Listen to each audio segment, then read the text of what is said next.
Good morning student. बेटा आज के क्लास में मैं आपको ख्याति का समायोजन समझाने जा रही हूँ लाभों का पुनर्गठन में। ख्याति के समायोजन में क्या होता है कि आपको फर्म की कुल ख्याति दी रहेगी। आप क्या करेंगे, फर्म की कुल ख्याति में नफ़े वाले साझेदार का भाग निकालेंगे और त्याग वाले साझेदार को देंगे। अर्थात आपको एक पंजी प्रविष्टि करनी पड़ेगी। नफ़े वाले साझेदार का पूंजी खाता विकलन त्याग वाले साझेदार के पूंजी खाते से। पहले हमने नया अनुपात निकालना सीखा जिससे कि आपका नफ़े का अनुपात निकलेगा या त्याग अनुपात निकलेगा। दूसरे में आज से मैं शुरू कर रही हूँ ख्याति का समायोजन। तो ख्याति के समायोजन में मैंने बताया फर्म की कुल ख्याति में क्या करना, नफ़े वाले साझेदार का भाग निकालोगे और त्याग वाले साझेदार को दोगे। तो जैसा कि एक प्रश्न है क्वेश्चन नंबर 6, राम और श्याम साझेदार हैं 3:2 में। उन्होंने भविष्य में लाभ को समान अनुपात में बांटने का निश्चय किया। फर्म की कुल ख्याति दी हुई है 50,000। तो आपको इसके लिए आवश्यक जनरल एंट्री करने बोल रहा है। देखेंगे बोर्ड में, राम और श्याम का पुराना अनुपात 3:2, नया अनुपात समान अर्थात 1:1। हम क्या करेंगे, पुराना अनुपात 3/5 में 1/2 घटाएंगे तो 5 दूनी 10, 3 दूनी 6 और 5 एकम 5, 6 में 5 गया, 1/10 का इसने त्याग किया। राम का 2/5 में हम 1/2 घटाएंगे, 5 दूनी 10, 3 गुणा 2 दूनी 4, 5 एकम 5, 4 - 5 अर्थात 1/10, तो ये नफ़ा होगा।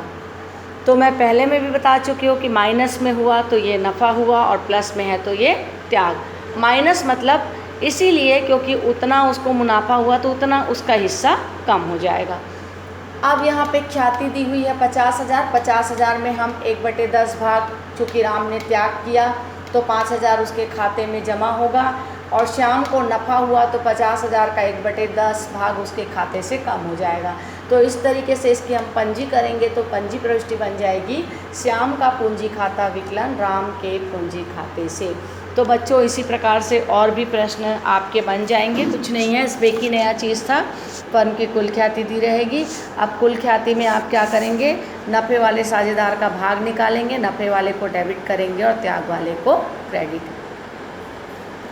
और भी प्रश्न बच्चों इसी प्रकार से दिए हुए हैं, जैसे कि क्वेश्चन नंबर 7, P, Q और R एक फर्म में साझेदार हैं जो कि लाभ हानि को जो है 5:3:2 में बांटते हैं।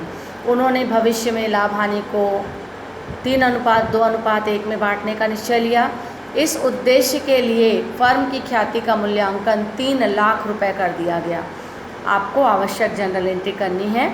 तो सबसे पहले आप वही करेंगे, पहले पुराना अनुपात 5:3:2 अर्थात 5:3:8:2 10, तो 5/8, 3/8, 5:3:8:2 10, 5/10, 3/10 और 2/10। नया दिया हुआ है 3:2:1 यानी 3, 2, 5 और 1, 6, तो 3/6, 2/6 और 1/6। पी का आप 5/10 में 3/6 घटा देना तो जो भी आपका आ जाएगा। फिर उसी प्रकार से 3/10 में 2/6 घटाना, 2/10 में 1/6 घटाना। तो हो सकता है कि पी को किसी भी प्रकार का ना नफ़ा हो ना त्याग हो, और क्यू का जैसे कि आंसर में दिया है -1/30 तो उसको नफ़ा होगा और 1/30 का ही सेक्रीफाइसिंग यानी आर को त्याग करना पड़ेगा। और आप पंजी प्रविष्टि कर देना जैसा कि मैंने बताया है, क्यू का पूंजी खाता विकलन आर के पूंजी खाते से। तो आप लोग प्रश्न को बनाइए, बैक क्वेश्चन को, और अगर किसी भी प्रकार का कोई भी प्रॉब्लम आता है तो आप लोग पूछिए। मैंने देखा है कि कोई भी स्टूडेंट एक भी प्रश्न कभी भी नहीं पूछता है, यानी कि आप लोग घर में बना नहीं रहे। जब आप पढ़ेंगे तो प्रॉब्लम आएगा। No study no doubt, more study more doubt. तो आप लोग पढ़ ही नहीं रहे हैं, पढ़ेंगे नहीं तो प्रॉब्लम भी कहाँ से आएगा। तो आप लोग पढ़िए, और अभी तक मैंने जो भी पढ़ाया मैं बार बार बोल रही हूँ कि उसका नोट्स तैयार हुआ है कि नहीं। आप मेरे को इसका रिपोर्ट दीजिए, व्हाट्सएप में डालिए आप क्या सवाल बना रहे हैं, क्या कर रहे हैं। लेकिन किसी बच्चे ने अभी तक कोई भी किसी भी प्रकार की कॉपी सबमिट नहीं की है। Thank you.